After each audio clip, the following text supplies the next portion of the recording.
Assalamualaikum warahmatullahi wabarakatuh. Perkenalkan, kami dari kelompok 2. Di sini kami akan memaparkan materi tentang pengaruh sirkulasi terhadap migrasi hewan. Sebelumnya, perkenalkan terlebih dahulu anggota kelompok kami. Yang pertama ada Dea Mawarni, yang kedua Dea Ananda, yang ketiga Aldavia Faradina, yang keempat Nanda Ayu Safitri, yang kelima Cikal Fadia Haya, dan yang keenam Miftahul Hikmah. Untuk slide pertama, membahas tentang migrasi hewan. Migrasi hewan sendiri adalah perpindahan hewan secara musiman dari satu tempat ke tempat yang lain. Salah satu contohnya itu pada ikan salmon, di mana ikan salmon melakukan migrasi untuk memenuhi kebutuhan reproduksi, pertumbuhan, dan keberlangsungan hidupnya. Untuk slide berikutnya akan dibacakan oleh Cikal. Waktu dan layar dipersilakan. Baik, di sini saya akan menjelaskan mengenai sistem sirkulasi Pisces. Menurut Suyahni 2023, sistem sirkulasi Pisces termasuk ke dalam sistem sirkulasi tunggal atau single loop circulation. Sirkulasi ini menghasilkan tekanan darah yang lebih rendah di kapiler tubuh. Sirkulasi pada Pisces berperan dalam mengangkut oksigen hasil respirasi dan nutrisi ke seluruh tubuh ikan. Seperti halnya pada manusia, organ yang berperan dalam sirkulasi Pisces terdiri dari jantung dan pembuluh darah. Jantung Pisces memiliki dua ruang, yaitu satu atrium dan ventrikel. Jantung atrium akan menerima darah dari tubuh dan bagian ventrikel akan memanaskan darah ke insang. Singkatnya, proses sirkulasi pada Pisces dimulai dari jantung yang akan memompa darah ke insang untuk dioksigenasi kembali. Setelah itu, darah akan mengalir ke seluruh tubuh dan kembali ke jantung dalam satu rute yang sama. Saya kembalikan kepada moderator.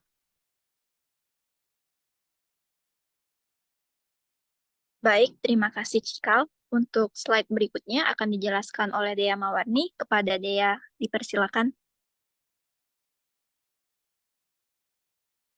Baik, terima kasih moderator. Di sini saya akan menjelaskan tentang ikan salmon.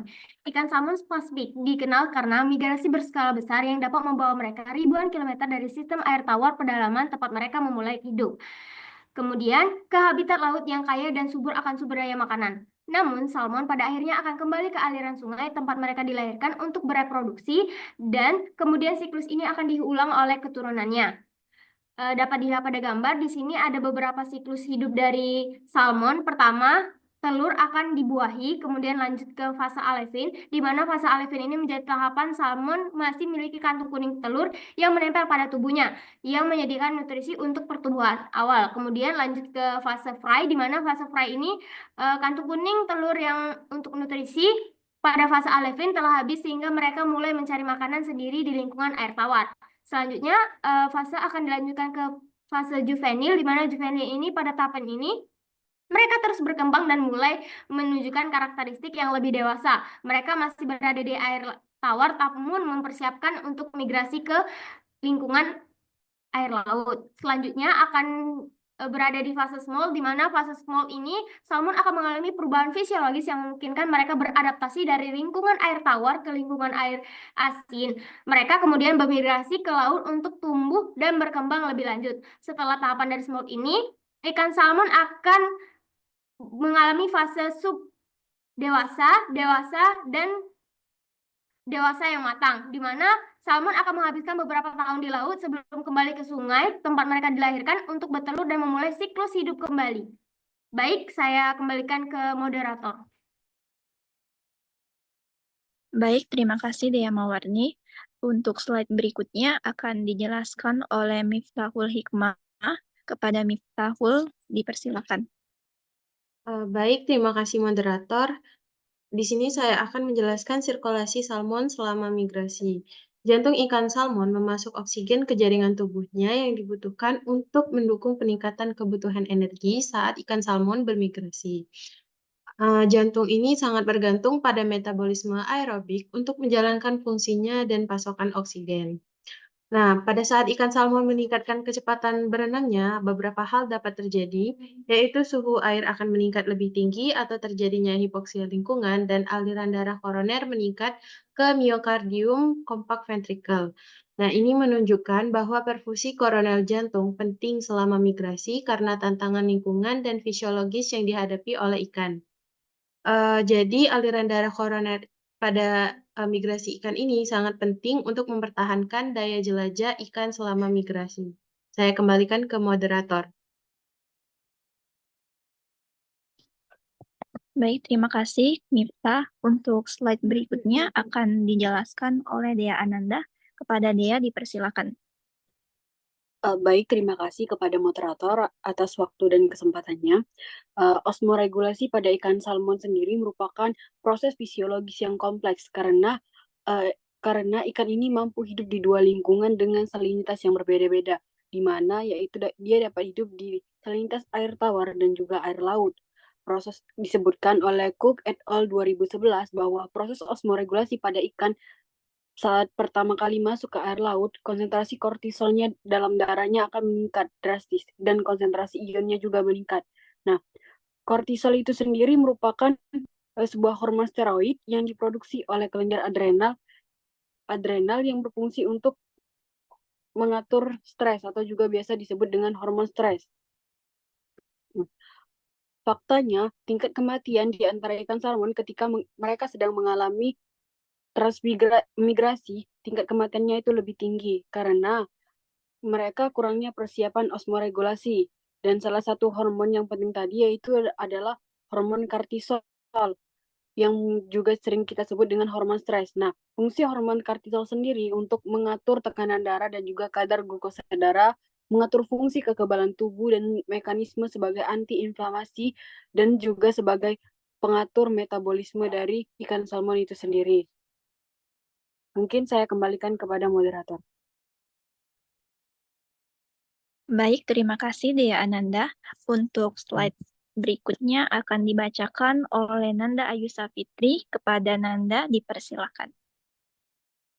Baik, terima kasih. Memasuki tantangan migrasi ikan salmon, terdapat dua faktor, yaitu faktor lingkungan dan faktor antropogenik. Faktor lingkungan mencakup predator, yang dimana keberadaan predator ikan, burung atau mamalia di sepanjang jalur migrasi dapat mengancam keselamatan salmon. Lalu yang kedua ada aliran dan arus sungai ataupun laut, di mana perubahan pola aliran dan arus dapat menyulitkan salmon dalam menemukan jalur migrasi yang sesuai. Jika arus yang terlalu kuat ataupun lemah dapat menghambat kemampuan salmon untuk bermigrasi. Ketiga ada salinitas. Jika salinitas di daerah estuari dan pesisir dapat mempengaruhi kemampuan salmon untuk beradaptasi. Poin keempat ada parasit, di mana investasi parasit dapat melemahkan kondisi salmon dan mengganggu kemampuannya untuk melakukan migrasi. Terakhir ada suhu. Jika suhu terlalu tinggi ataupun terlalu rendah, dapat menyebabkan stres dan mengganggu sinyal-sinyal alami untuk memulai migrasi. Untuk faktor antropogenik, terdapat 3 poin. Yang pertama ada perubahan habitat. Perubahan habitat mempengaruhi perilaku dan aktivitas dari salmon tersebut. Lalu ada perubahan iklim, mencakup suhu dan curah hujan dapat mempengaruhi kondisi sungai dan muara yang digunakan salmon untuk bermigrasi. Terakhir ada hambatan fisik, di mana bendungan dan jembatan dapat menghalangi jalur migrasi salmon. Oke, lalu selanjutnya ada dampak migrasi ikan salmon. Yang pertama ada stres fisiologis. Perubahan lingkungan dari air asin ke air tawar dapat memicu osmoregulasi sehingga meningkatkan pelepasan hormon stres seperti kortisol yang dapat melemahkan sistem imun. Lalu ada penurunan energi cadangan. Perjalanan panjang dan minimnya makan selama migrasi menguras cadangan energi berupa lemak dan protein yang vital untuk reproduksi salmon. Ketiga, ada gangguan metabolisme. Ketidakseimbangan metabolisme yang terjadi akibat perubahan kebutuhan energi yang ekstrim dapat mengganggu fungsi-fungsi organ. Keempat, ada perubahan morfologi. dan perilaku. Terkait perubahan morfologi, salmon akan mengalami perubahan tubuh, mulai dari warna kulit, perkembangan hams pada punggung, sebagai bentuk adaptasi dari reproduksi. Terkait perubahan perilaku, mencakup pola migrasi dan perilaku agresif, meningkatkan dan mengamankan wilayah bertelur, namun seringkali mengorbankan kesehatan dan energi. Sekian, saya kembalikan kepada moderator. Baik, terima kasih Nanda. Adapun kesimpulan dari kelompok kami terkait materi hari ini, migrasi menjadi peran penting untuk perpindahan hewan dari satu tempat ke tempat yang lainnya. Migrasi pada ikan salmon menjadi migrasi yang berskala besar, di mana ikan salmon lahir di air tawar, kemudian bermigrasi ke laut, dan kembali untuk bereproduksi. Adaptasi ini melibatkan hormon kortisol yang membantu menjaga keseimbangan ion. Banyaknya tantangan dari migrasi ikan salmon menunjukkan perubahan suhu yang berbeda-beda dengan salinitas yang lebih bervariasi. Sekian pemaparan presentasi dari kelompok kami. Berikut ini referensi yang kami ajukan sebagai materi pada hari ini. Mohon maaf apabila ada salah kata dan kekurangan. Kami akhiri. Wassalamualaikum warahmatullahi wabarakatuh.